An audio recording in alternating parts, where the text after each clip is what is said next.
Good evening, Hobby World. Thanks for joining us live tonight for episode 69 of Personal Rips and Hobby Chat. Joining me tonight, as always, is Ken from Beans B Card Blog. I'm Herman, aka 3B Collections. Glad everybody could join tonight. Please like this video and comment, subscribe. Now, they want to do that again. Yeah. Anyway, what's going on? What the hell were you doing over there? I should have took my hand off the mouse. I clicked it again. Is that what she said? I don't know. Yeah, that's what she said. Hey, what's going on? We're here. Oh, and Stella has it. seen people outside. Yeah, welcome Jenny and Ed. We got two in here already anyway. I may have thrown some people off because I did an 8:30 start time because it's been kind of a hectic Monday around here. We had a band concert unexpectedly that I didn't know about, and but we made it on time. So we did, yeah.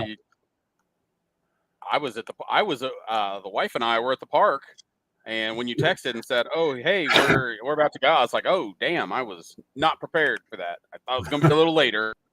Yeah, well, like I said, I wasn't sure. I mean, I wasn't even sure we'd actually do it, but I went ahead and got everything set up just in case. And I knew it wouldn't be long because it never is. So, I mean, it's a middle school band concert that they do like 2 songs per grade, and then they pull all of them up and do one together. So, I mean, it takes about an hour. Well, my stepson he was in choir. And he was in like not only his school choir, like he made all state choir. He was region, all region, all state. Yeah, and you just never really knew how long those things were going to be. So definitely understand what you're saying. Yeah, sometimes the school ones were super short, and like you said, 2 songs per choir, in your case band, and then sometimes it was 2.5 hours. 2 troublemakers. You just never knew. I'll take that, John. Yeah. I'll take being called a trouble. I'll take being called a troublemaker over other people. Anyway, I may have been a troublemaker in the past, but I think I'm calming down in my old age. Yeah. Some people in the hobby are getting more annoying and obnoxious with age, and I'm going the other route. Yeah, I'm trying to myself. But yeah, so we got Mark with us now. Speaking of Mark, I've started some stacks for a few people that I know, but ones that I actually know what they collect, and I'm trying to clean my table off over here, and I'm like, some of the stuff I don't really want to put it up or put it on trading card database. It's like, and it's stuff that I know that like Mark Hoyle. I mean, I've got my Bowman Red Sox. I've got them put aside for him, along with some extras and some other stuff that I've kind of been putting back for him, and some for Zach. And let's see what's I got over here. Jenny. I've got one for Dan that he had asked for the other night. I need to get all that packaged up and get it out of here. Sounds like some racks coming. Yep. So John said he finally calmed down. Didn't think it would happen. Mm-hmm. So. Yeah, I didn't think I would either, but that's what a good woman can do for you. So, in answer to Jenny's question, so our house was built and then had an addition put on it, so we actually have 2 living spaces. So I'm in the one in the front. It's my home office. Stella stays up here all the time, one of my dogs, and then I work from up here. And after work I go to the other living room and join the missus. So that is, they're unfortunately. It would be a great living space if it was just the 2 combined. It would be a nice size, but they're both a little small, unfortunately. But, this was a house that was built in the 60s. So, you know how those are. Those are Yeah, it's a one. We're in Texas, so it's just a one-story. You know, pretty much every house was built the same on the block type deal. Yeah, it sounds like what's going up around here now. Everything's they got one set of blueprints and build 50 houses within Mm-hmm. on 50 acres. So, Yeah. John, if I had any Harry Washingtons, I'd send them your way. I don't recollect that I have any. So That card, I think, commands a premium, doesn't it? It's pretty popular. I mean, for a guy that honestly should be a common player and should be a, quarter card. yeah. I feel like it's a few dollar card. All right.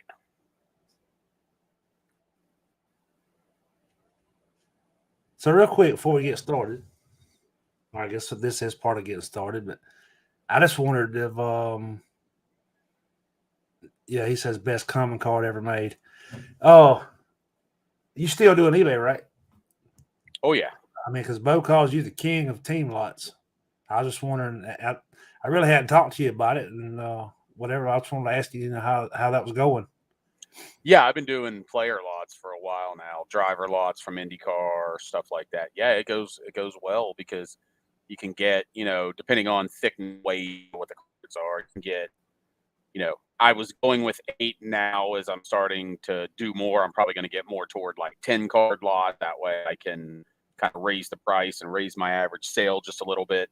And you can get them in a, 2-ounce standard envelope. And so far, so good. I think I've had to refund 2 people, out of all the ones I've sold.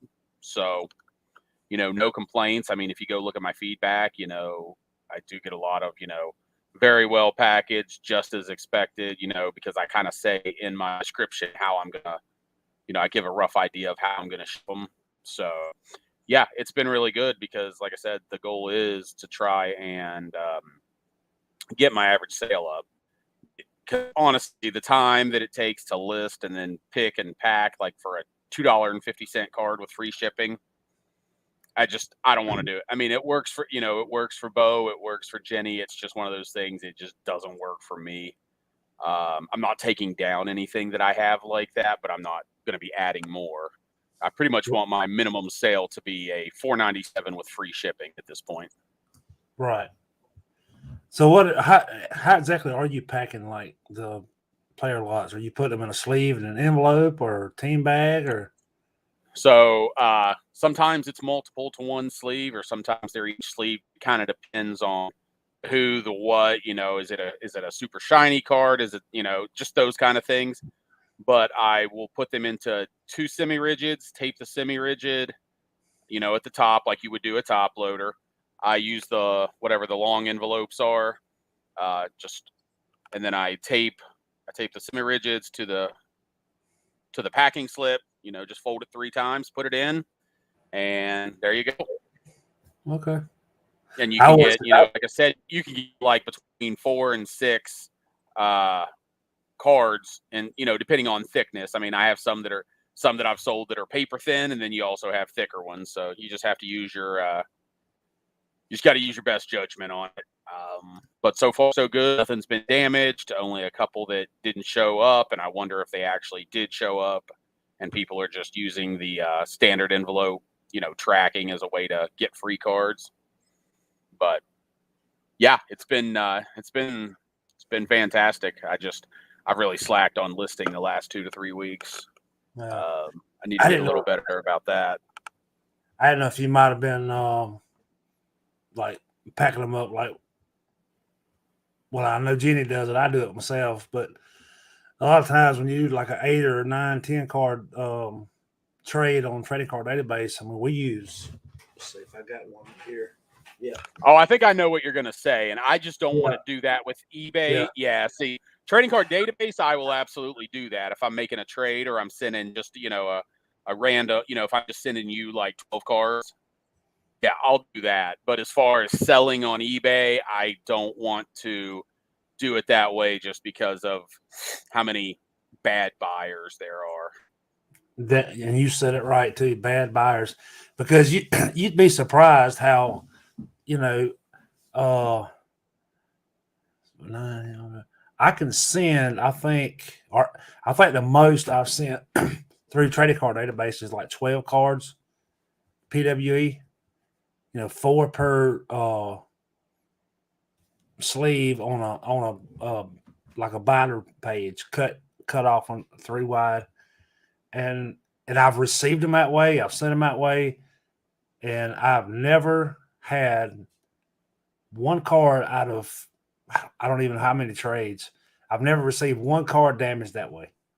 And neither I've do I. never had one complaint, but and you're right. You send that one time through an eBay sale that way, Mm-hmm. and you got negative feedback coming your way. You're just you're just asking for it. But again, a lot of the people on Trading Card Database are like-minded and trying to do these, as cost effectively as possible. So they're happy getting it that way because they're probably sending it that way in most cases. Yep, and I'll post this right here because it is so true. Oh yeah, absolutely. I've been, not pretty fortunate since I started selling again in the fall. No negative feedbacks yet. I know it's coming at some point, but it is what it is. I got a card today, which, excuse me, it was the last of the cards that I was waiting to get back to do my video on my recent pickups from my Freeman PC that I'll work on this week, but it came with a piece of paper wrapped around it, taped to hell and back with Scotch tape, a rubber band around it, and then bubble tape around that, which it was in a top loader. So, the rubber band didn't hurt it, but you're talking about impossible to get into. But I'm not going to leave negative feedback because the card was in great shape. It was protected. It even had tape on the top of it. So, yeah, I've sold a couple of slab cards, and yeah, I definitely overprotect those. But I've seen the horror stories on them, and I'm like, basically, I'm going to package it to the point that, okay, if it falls on the ground and a forklift runs over it, there's nothing that can be done. no. But short of that card's not getting damaged. And I remember one time seeing some guy on Twitter that was complaining about how overpackaged his card was. It can be annoying. I get it because I've had those ones, like you said, that are a little bit overkill. But I also, as a seller, I understand. Yeah, and like you said, there are a lot of good buyers on eBay, but there's just it just takes one a-hole to kind of do whatever. And so I'm on Instagram. I do a decent amount of Instagram. I'm trying to do that more and Twitter less, and even maybe YouTube less as far as posting videos. But yeah, there's one account called Card Porn, and Card Porn, one word, kind of about once a week posts like a picture, and it'll have usually 10 because that's the max pictures you can have, and it'll be like terrible buyers, and you see their excuses and all that kind of stuff, and I'm just like, yeah, one of these days I'm gonna have it. So far so good, but I do use that as a way to go through and block those buyers, so I don't have to deal with them. A lot of times it's, oh, I bid on your card and didn't mean to, or my kid got my phone, all that kind of crap. But I also listen to Bo, and when Bo has issues like with his old buddy Fart and Dust, that guy's blocked on mine, so he won't be buying anything from me. And then JT, it's Triple Crown, or on Twitter, Triple Crown 24 here. He'll sometimes post about bad buyers, and yeah, I block those people immediately. Yep. So Zach's with us. Welcome, Zach. The Falsey, he's with us. Welcome. I want to say something, and kind of in response to what Zach said, watching Cleveland and Porter's getting $1 every time he calls them the Indians. Okay. So I think the whole thing is ridiculous, but that's not my point. When you go and list a card now on eBay, you know how like you pick your team and it'll have the defaults, you type Cleveland, it's going to come up with all the Cleveland teams. Mm-hmm. It won't even come up with Indians anymore.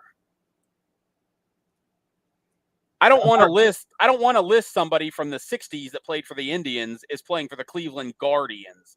They didn't play for the damn Cleveland Guardians. Right. They played for the fucking Indians.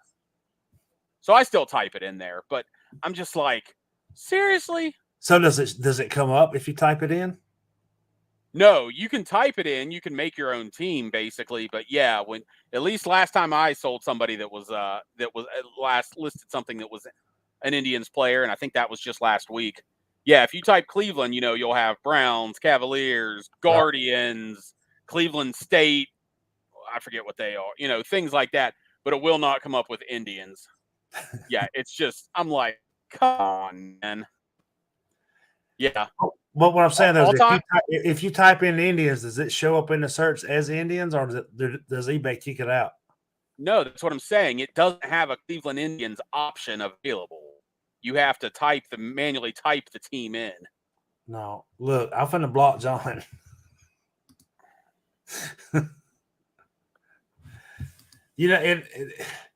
I've noticed that too. Is like every time I search for a Freeman card now, it's like Freeman and it's like Dodgers.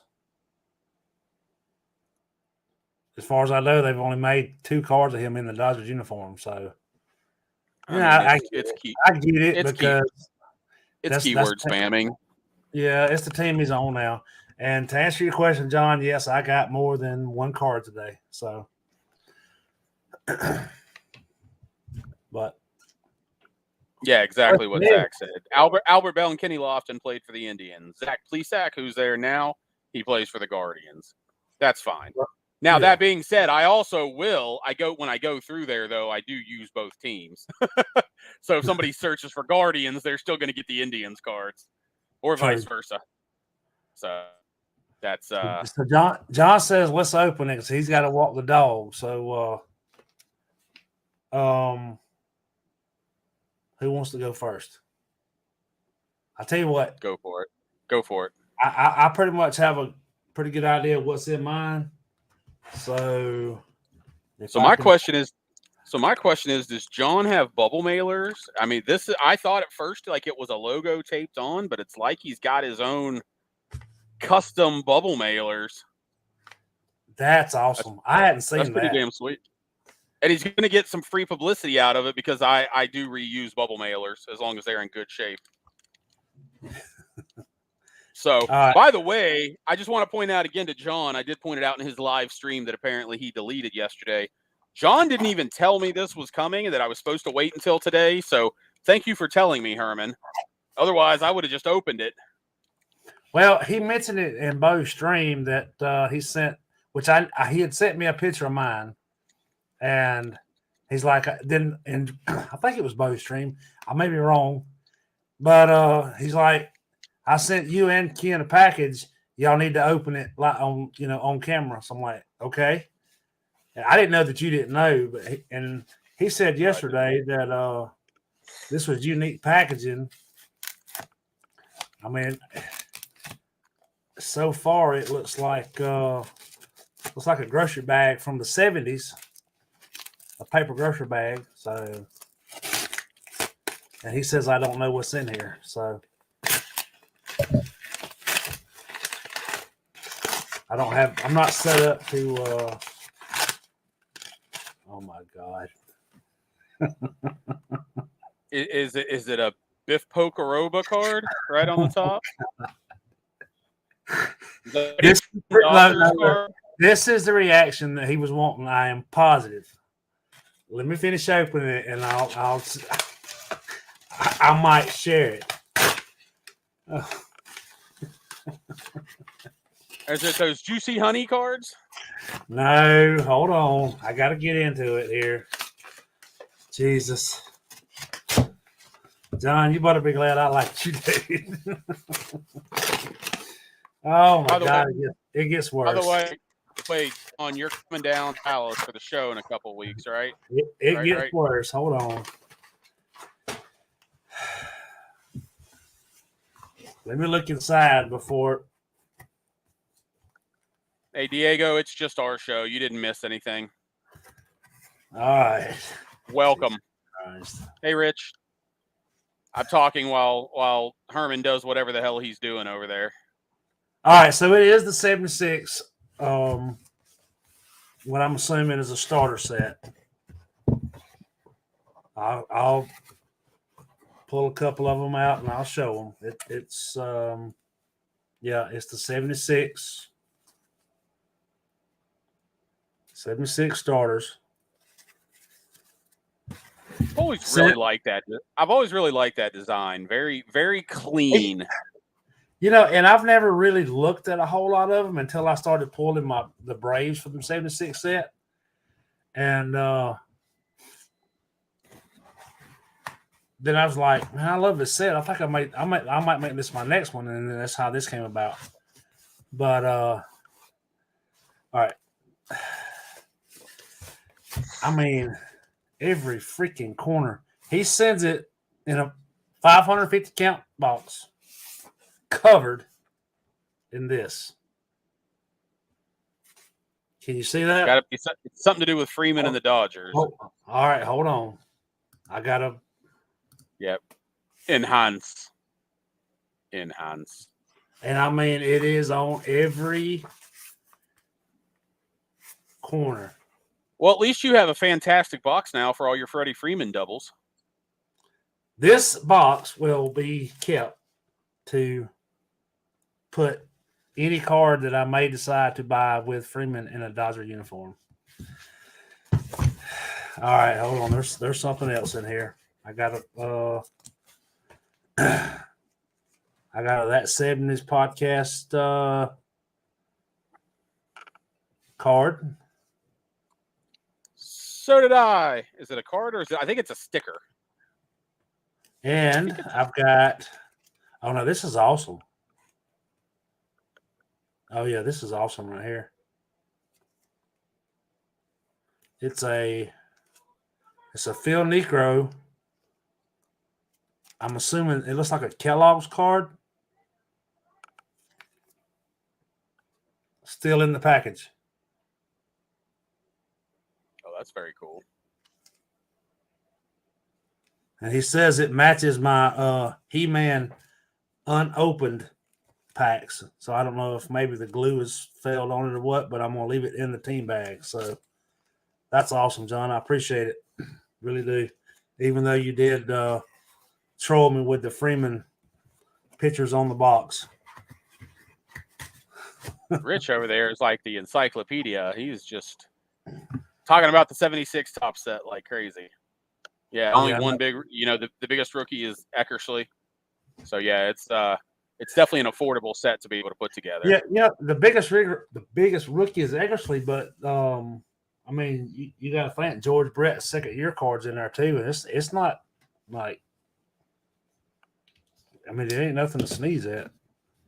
No, it's not, especially because that card is notoriously off center. So the more centered that card is, I think I remember hearing somebody talk about it, it's just where it was on the sheet.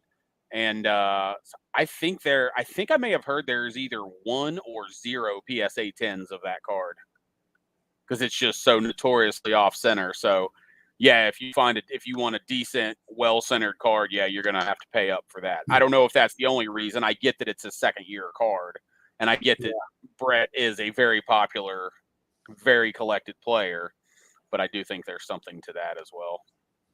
Yeah, so John says that's a sticker, so that's cool. All right. Yeah, it'll go on the back of my computer. I actually just put a sticker on there this past weekend, so I've got another to add already.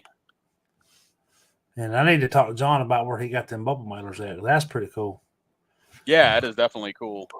But I'm too cheap to do that. And remember, everything I send pretty much is in plain white envelopes anyway. I have way more incoming bubble mailers than I have outgoing bubble mailers, even though I sell on eBay. All right. So Bo jumped in and said, yeah, it's your turn. Bo jumped in and said he's got to catch the replay. He's in the middle of cleaning. He sent me a picture of his unfinished room in his basement that he was talking about the other day. And like he said, I've seen it. And it was like there was one path in there and it was straight to the beer fridge. But he's got it. he's getting it cleaned up. I gotta say. So, which he did tell me he should have put me to work last weekend. So, all right. So now, yeah, go ahead. Let's see what John sent you. If I didn't say it, John, I'll appreciate it. I'm a good sport. I can take the razzing. So, yeah, John sent me some YouTube content. That's what he sent me. So anyway, yeah, my sticker that will go on the back of the laptop as soon as this is over. Oh, so it looks like okay, I do see a top loader in here, but it's packs. Hold on, let's get. I'm gonna put you on the big screen here. All right, I like this. Okay, so we'll start with Upper Deck Comic Ball pack. So I will use these for Throwback Thursday videos. Probably sometime after I get all these minor league sets done, sometime in 2023 that I got. But yeah, so Comic Ball second series, that's pretty awesome. I know I had some of the first series cards as a kid. I don't know if I had the second ones. So 1992 Pro Set drag racing cards. Oh, that's looking for that John Force because he's one of the only ones I know in drag racing. The Kalita brothers. There's some others I know the names of, but not off the top of my head. 1990, 1991 Ontario Hockey League cards. There we go. A little bit better. Get that glare off of there. Very nice. Yes, this is going to be some good content. My grandma would have loved these. I had a few of these back in the day. The Elvis trading cards. If y'all were collecting then, you probably saw those around. These were definitely late 80s, early 90s. I built that set for my wife's grandmother. She was a big-time Elvis fan. Yeah, my grandma was. 1993 on those.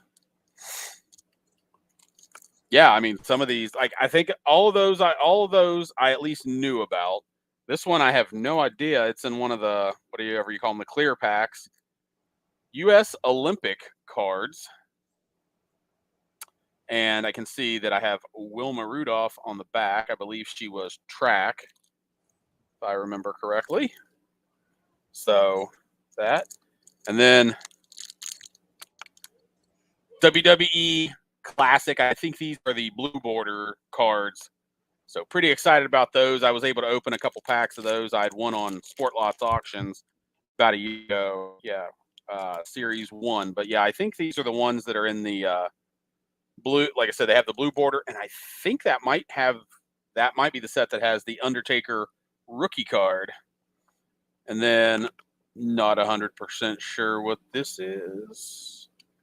Oh, it looks like it's a card, but it's a logo of BFFB. If you know, you know. In podcast terms, that's Brutus the fucking Barber Beefcake. But yeah, I wasn't sure what it was, but it's got a card number on the back. You got card 143. So very awesome. That is fantastic. Thank you, John. I got 1, 2, 3, 4, 5, 6. I got 6 weeks of Throwback Thursday content. I appreciate that, John. That was very kind of you. Very kind. Oh, that was an awesome package there. That's almost like he knew. He knew what. Yeah, that's exactly what she said. But it's almost like he knew exactly what you was into there. See, yes. Also, you're right. Zodiac. He was disciple. He had about 743 gimmicks over his career. And he's talking about Bruce the Barber Beefcake, better known as Hulk Hogan's stash guy. He was the one that held the weed, so if Hogan got pulled over, he didn't get stuck with it. Can't disappoint the Hulkamaniacs. Yeah, some very cool stuff, Ed. I'm pretty excited about that. Ain't vitamins. That's not vitamins in that bag. It's also not oregano. Right. Yeah, Yeah. no, that's pretty awesome. I'm probably gonna have to do the classic one pretty soon, just because I know what it is. I may have to do that sometime in the next couple weeks. Get that ready. See, the problem is now, John. Now that I know John's coming down for the show, I'd like to return his kindness, but I don't know if there's anything I can come up with that I can afford that guy's collecting. Yeah, he told me one time we swam different rivers or something like Yeah. that. Yeah, no, yeah, I get it. We're not in. Yeah, we're definitely not in the same book. We might be in the same library, but that's about it. Yeah, he's just one of those guys. It's like even for me, like when you were sitting there and you were naming off people you had racks for, you didn't mention my name, but with what I collect, it's very specific. So it's hard for people to find stuff for me. But I will say Yeah, this, I know because John. I know that you're into like the Indy and some NASCAR and like WWE stuff, but and that's like all the stuff that I don't have. I don't have. Exactly. I completely get that. Yeah, I mean, you're a I baseball guy. know you're I into like Mike Trout. Was it Jeep Twin or Allen and Ginter? Oh, I was working on that Heritage run. Heritage. That's it. That's it. Yeah, just because it's I like the Heritage set, so I was like, yeah, I was gonna try to get a PSA graded, get a run of that. I still every once in a while I get the urge to go look and pick one up, but yeah, I've yet to open any Heritage from this year. I did notice, yeah, that you didn't do any Heritage because I had done. That's where I got my ones from last year was through your break. Yeah, But yeah, he's just John's just one of those guys that I don't know what I could do. But I know that he likes this card I picked up a couple of weeks ago. I figure all of you have seen this by now, but yeah. my Dr. J rookie, and then I posted on Instagram the other day. So first card, and then I have his final card, so that it's Fleer. Yep. Can't really see it there, but got it signed. Oh, BGS, that's cool. BAS authenticated. Not the biggest fan of the Beckett grading. I'd rather have a PSA, but that's what was on ComC and was available at a good price, or a price I was happy with. I know a lot of people don't like regular cards signed aftermarket. They prefer the autograph, pack pulled autographs, but I love player error cards and those being signed. Yeah, I bought two packs of Heritage this year. 2 packs, and I bought them from my LCS just because I go in there once a week and I buy something. It may not, and like I said, I probably won't even open these right now because I've already got the majority of the team set, with the exception of I think 2 short prints. So I mean, I'm not going to open them 2 packs looking for that card because the odds of it being in there is like none. I'm not even going to say slim to none. It's none. But slim to none, and Slim just left town. Yep, that's it. But if you open them, I still need the Heritage Alec Manoah short print because obviously I'm not so worried about it that I'm searching it out. I'm sure that I will be able to find one in a dollar box at a card show. Maybe this next card show, maybe the Dallas card show in a couple of weeks. Right. But yes, again, thank you, John. I think I said it, but I just want to say it again, just in case. But we didn't really have any topics, but I just thought of something as you were talking. So, how long has that card shop been open now? Going on a year. Okay. So, has he evolved with his cards? Like, how has the unopened availability changed? Has he done value boxes? Those kind of things. When he first started, he was majority, and it still is the majority of his shop is like Funko and like comic toys kind of stuff, like Batman, Superman, Star Wars, stuff such as that.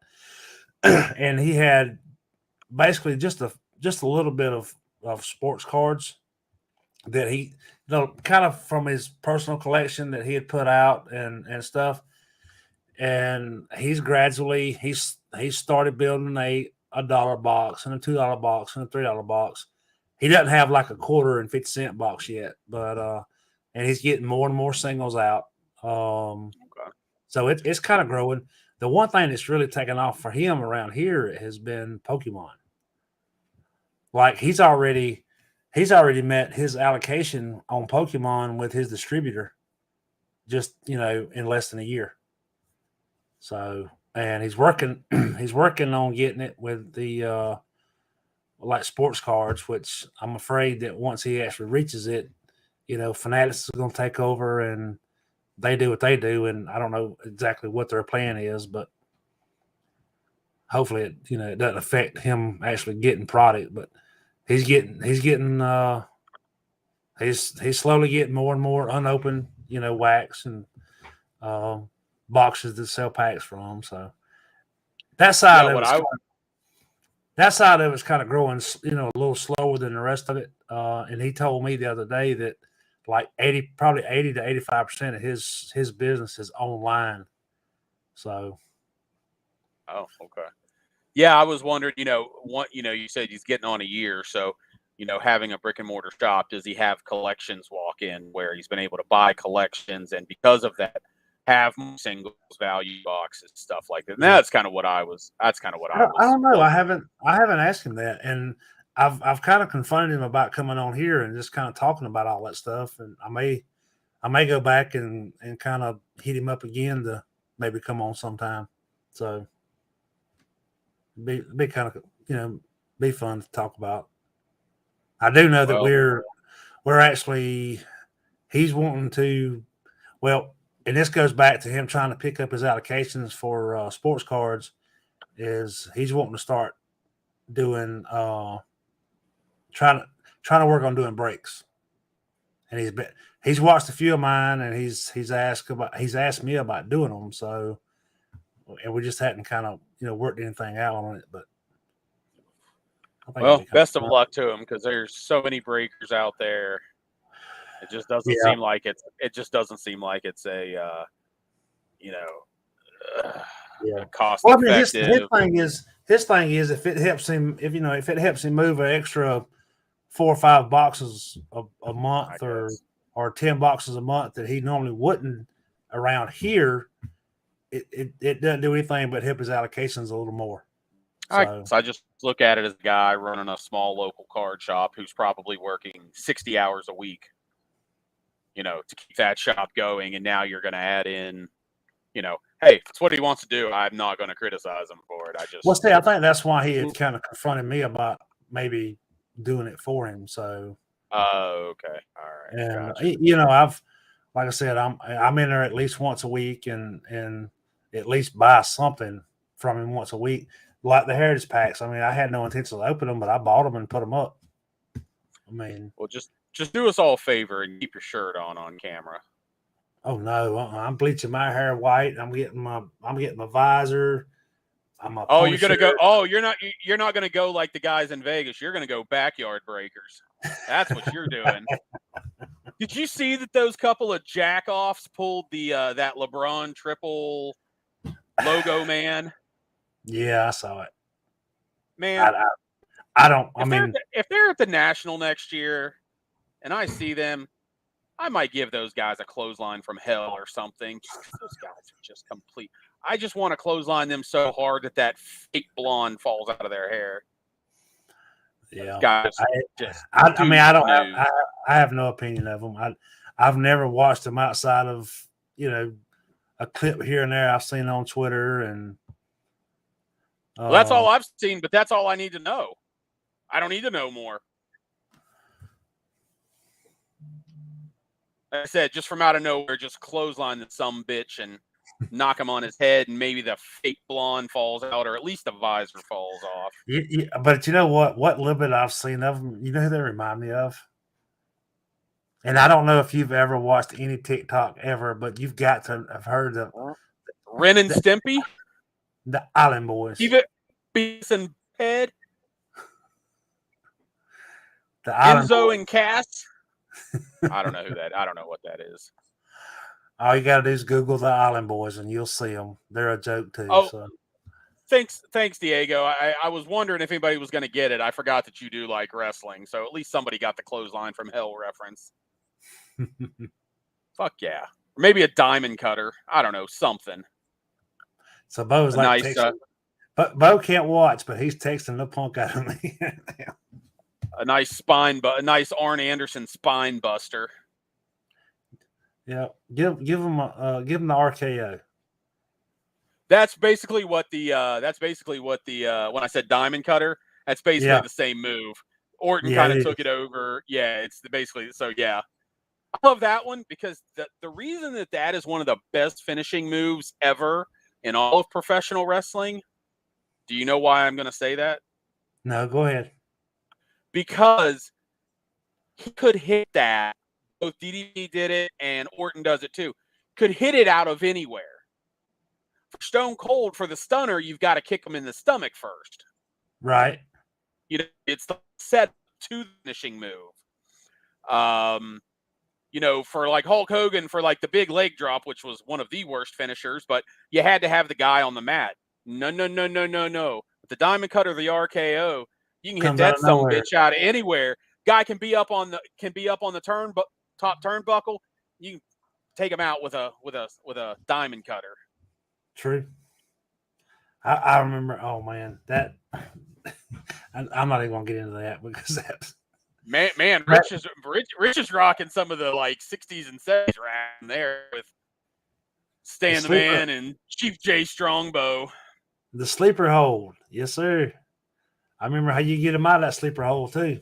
When they go to sleep, you wake them up. So who else was it? Was it he says Chief Jay Strongbow. Didn't Wahoo McDaniels do the sleeper hold too?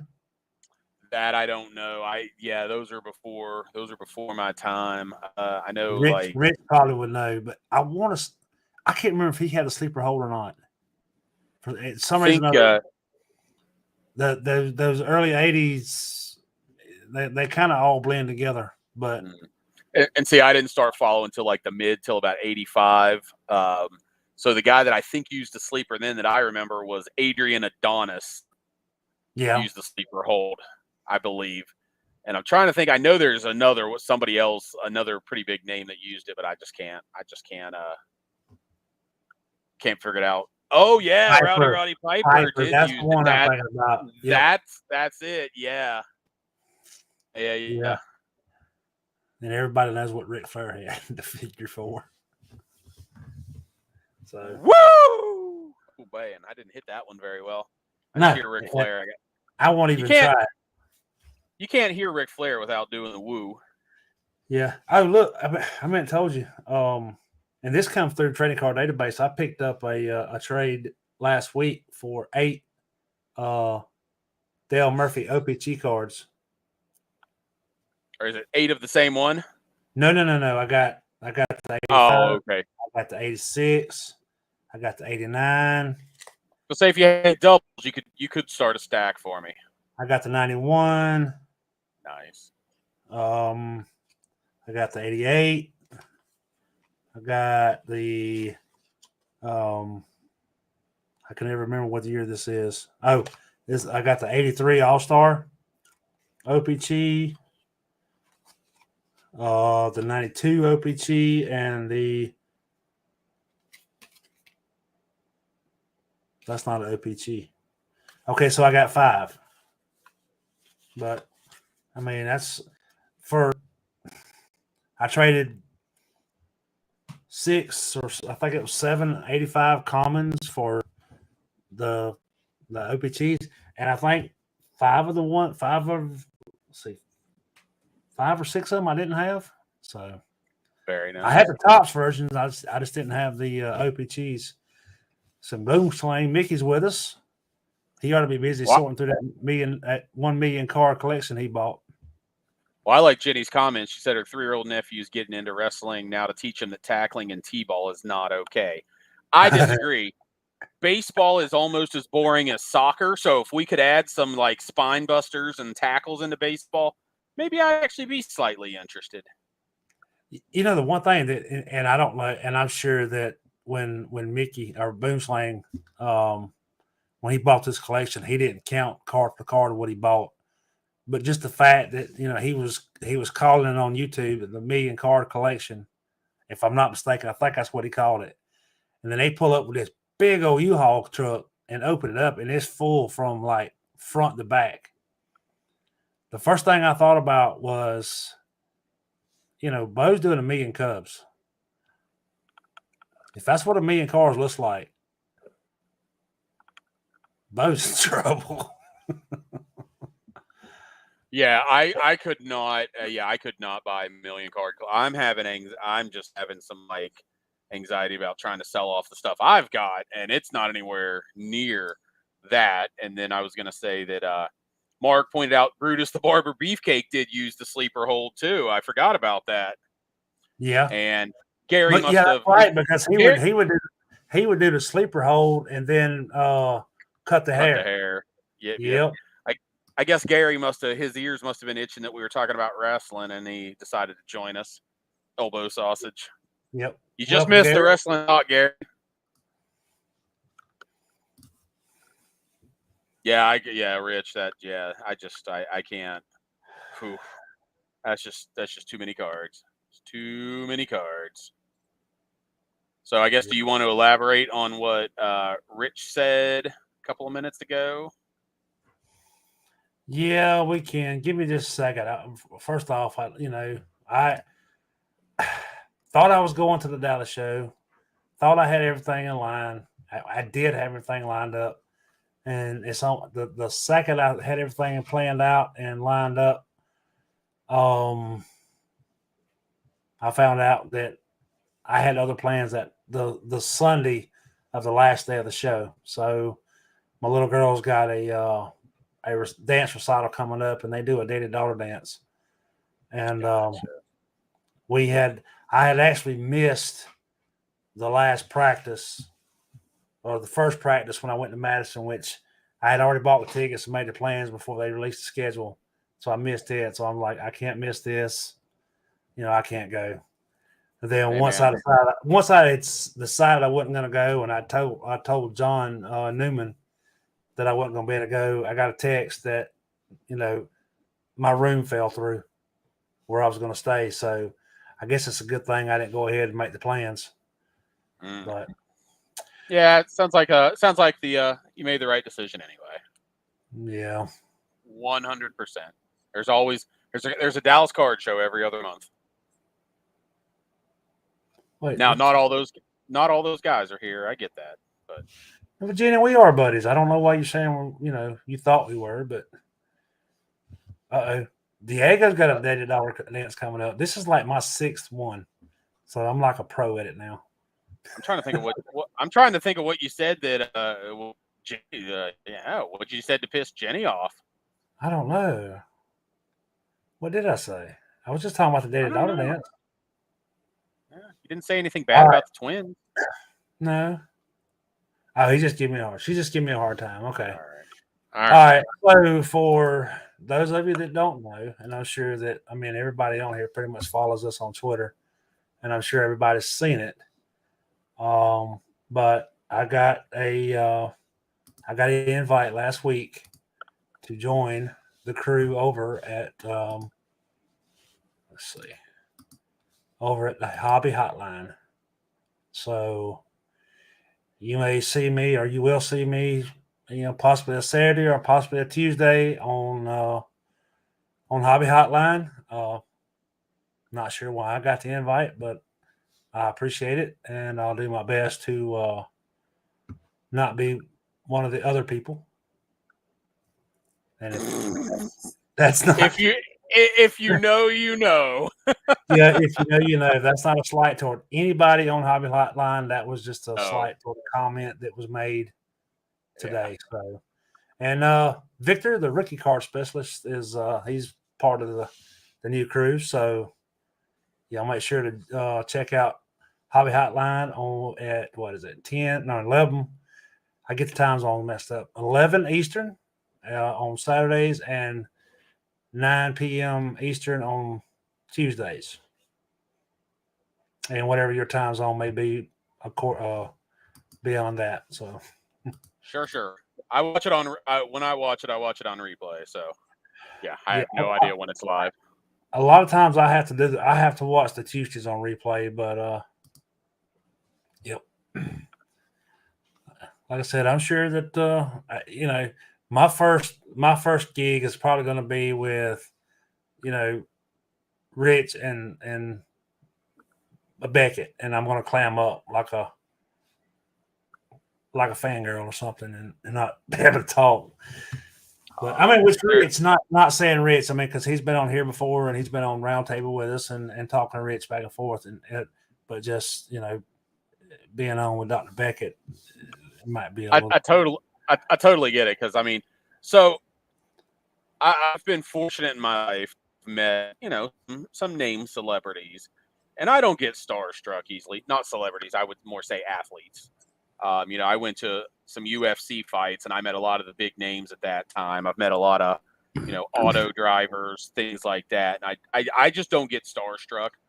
But I think the only time in life I was truly starstruck was for Mario Andretti, and I was really nervous the first time I met Dr. Beckett.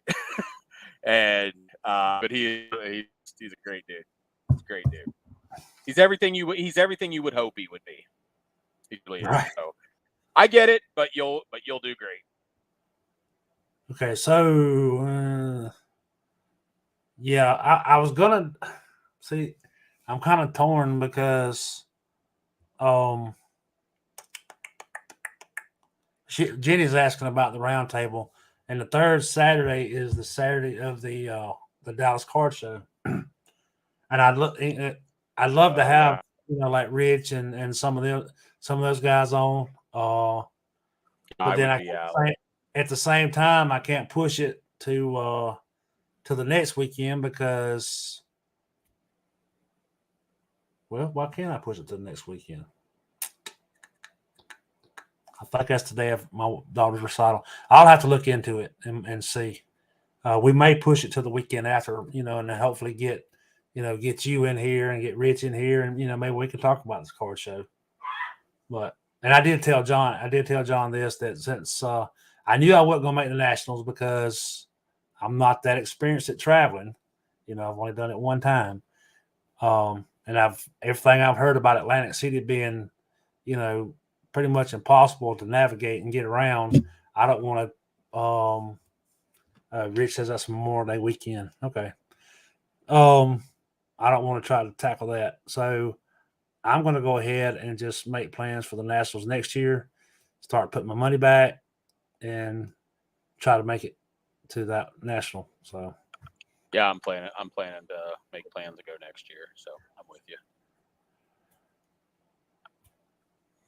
So I guess maybe we should figure out, and we'll talk offline about that. But hey, maybe we can bunk up. Yeah, that'd be great. So. And that's kind of what I was hoping to do is get like an Airbnb somewhere and get 3 or 4 guys together and just split it and have a good time, because the card show is not all day. I mean, we can get together afterwards and do stuff. And yeah, it's hard. You do, and I've noticed this from YouTube and Twitter as well. Yeah, what it becomes is when like you're kind of new to going, you get a lot of guys that the same guys, same 4 dudes grab a room every year. So it's not always easy to find your way in with somebody else. So maybe if we find some other first timers that don't have other people they've already historically stayed with, that right. might be so Val says Chicago 2023 is. I thought Cleveland was in that mix. Is it not? It didn't come back. It was out for a little bit, and next year is Chicago. Yeah, it was like Chicago, and then wherever it was. Supposed to be 2 years ago. It was like Chicago was going to be every other year, and then I think there were 2 other places that they rotated when Cleveland went out. Yeah, I don't know when the next Cleveland one is, but yeah, next year is Chicago. Okay. So next year is Chicago. So if I want to go ahead and all right. And it's always the last weekend in July. I think that's what what Newman had told me. I believe that's right. That kind of gives me a time frame to shoot for. So and I've kind of set a goal as to how to save up, and it's nothing new. There's been guys on Twitter that's talked about it before, but I'm basically going to just start charging myself a hobby tax and put back 10%. If I buy a car for $10, $1 goes in the pot. If I buy a car for $100, $10 goes in the pot. Along with as well as other stuff. So, Andy, that's where a lot of mine will come from, probably. Yeah. So, all right. Oh, real quick, like I think I told you before we went live, I may have said it on air, but I finally got the last card I was waiting for to do my video on my Freeman PC. So I'm going to work on that this week. I want to video it and edit it and put it out, but I may end up doing it live because I suck at editing. So we'll see. Editing is overrated. I'm sorry. I'd rather be real. I mean, I think I had one last week. I knocked the damn camera over. And that wasn't the first time it's happened. It was far from the first time that's happened. I mean, I kind of, the whole reason I did this to begin with was, for the interaction with people in comments. And you don't get that when you edit and just post it out there. Any comments you get is in the comments after the fact, and you can't interact with anybody. So yeah, like Val said, Chicago 2023, here I come. Yep. That's my plan. All right, so I think that's about it. We made it an hour. We did. We always seem to do it somehow or another with no plans. At least we didn't go too long because I got to get ready for the Stars game. Go Stars. Go Stars. Flyers aren't in it, so go Stars. Once again, John, appreciate the package. I'll probably go on here and finish up my last episode of Ozark and kind of look through what I got and see what I got to get. So, got anything? I did not realize until the other night that I've never watched Ozark. I did not realize till the other night when I saw a commercial for it that Jason Bateman is in that. It's awesome. You ought to go back and watch it from the start. It actually is a good series. I think you would like it. But isn't it like an action drama type thing? Yeah, but I mean, I'm really a comedy guy. It's real hard for me to stay interested in action drama type things. But I was able to do it with Sopranos, do it with Yellowstone, but yeah, it's hard for me. I'm a comedy guy. Because a lot of times in those things too, here's the other thing. So like when the missus and I we're watching TV, we're streaming, whatever. We're also on our laptop or doing this or doing that on, dramas and stuff like that. You got to pay a little bit more attention. Comedies, you don't really have to pay as much of attention. So if I space out for 5 or 10 minutes, I don't miss anything that, they're going to build on. But if I don't pay attention for 10 minutes of Yellowstone, I'm not going to know what's happening 30 minutes from now. So I have, the focused. And then a lot of times too, how long is an Ozark episode? About an hour. I have trouble with hour shows. I really need episodes to be 30 minutes, and usually those dramas are longer ones. So it's just one of those things, we're all wired differently. True. So John says he feels like, he said Ozark's too darkly filmed. He felt like it was filmed under a blanket. It was filmed in Georgia. So, Yellowstone's kind of the same way. And I've said, we've got like 3 episodes to finish. But I told my wife, I like watching it after dark because it does feel like it's a dark show. And now that it's, it's 8:00 here and, it's still light outside. So, right. Now I'm going to have to start watching it at like 9:00 at night. And that just doesn't work. Yeah.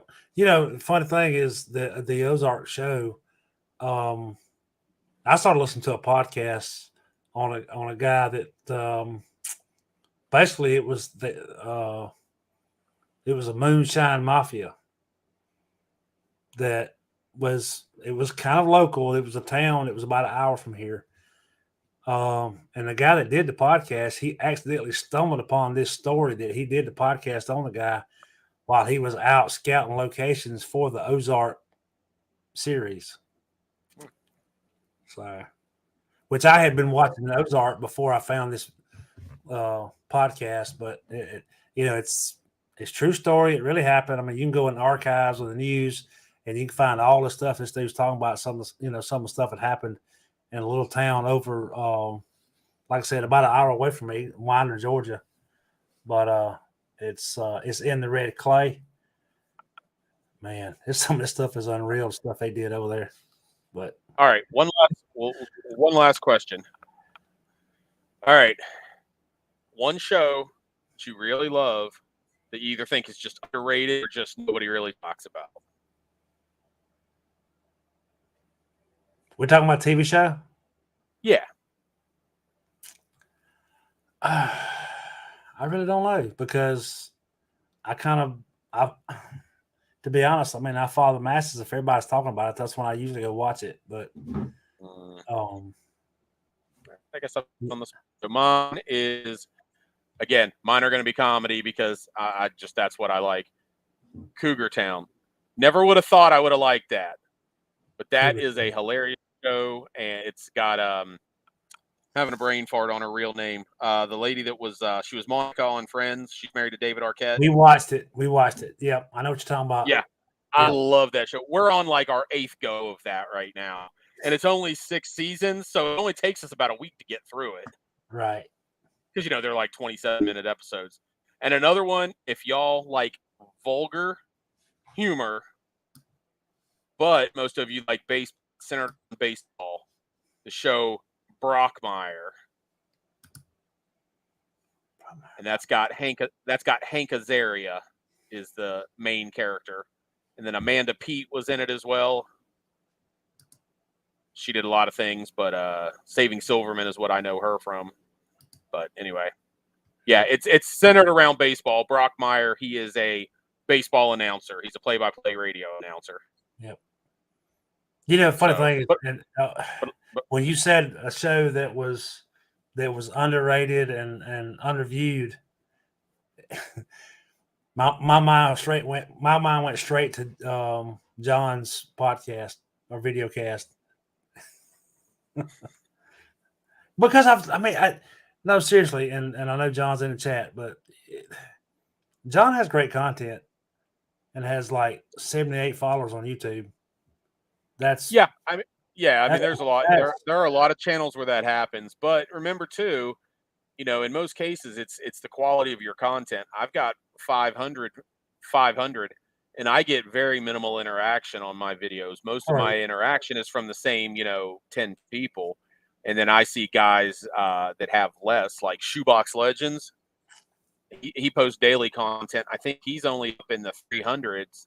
And I mean, that dude's getting like 30, 40 comments on every one. So at the end of the day, you had said earlier, you wanted to be on YouTube for interaction. So, never stress the number you have, stress the quantity and the people that interact with you. But then, he should have a lot more. Yeah. But at the same time, I got to thinking, I didn't think about this when I first noticed it, but he also had, it's released in audio an audio version on like Apple Podcasts. So, how many people listened to it but didn't realize it was a video? True. You know what I mean? Because I did that with a certain podcast for almost a year before I realized it was an actual YouTube video show. So maybe that's the case. Yeah, but anyway, I understand. All right, well, now we have officially went over an hour, so we're gonna cut it off here and see y'all next week. I'm gonna get started on my 76 set. Ken, I'm assuming, is gonna make some videos on opening some of his packs from John, and I've got a video to get on my Freeman PC. So not this evening. I'm not. Not this evening, but this week. Go Stars. Yeah, go Stars. Go watch Ozark. All right. All right, everybody take care, and we'll see y'all next week.